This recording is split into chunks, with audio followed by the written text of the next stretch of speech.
ایدئالیسم در 1 دقیقه. ایدئالیسم یکی از مکتب‌های مهم فلسفی است که می‌گوید ذهن و آگاهی پایه اصلی واقعیت‌اند. فکر نکنم. برخلاف رئالیسم که می‌گوید جهان مادی مستقل از ذهن ما وجود دارد.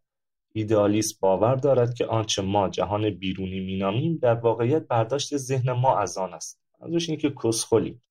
افلاطون از نخستین فیلسوفانی بود که ایده ها را واقعی تر از اشیای مادی می‌دانست. اونم کسخله. او میگفت جهان محسوس فقط سایه‌ای از جهان ایده هاست. در قرن 18 جورج بلکری نظریه‌ای معروف مطرح کرد. بودن یعنی درک شدن. یعنی اگر چیزی درک نشود وجودش بی‌معناست. مثل پسرا تو خانواده ایرانی. در کل ایدئالیسم یادآوری می‌شود که برای فهم جهان باید از ذهن خود ما شروع کنیم. چون شاید واقعیت بیش از آنچه که بیرون از ما باشد درون ماست. الان برای مثال خودم بیپولی چند ماهی واقعا تومه، مثلا بیرونم نمیاد لامصب.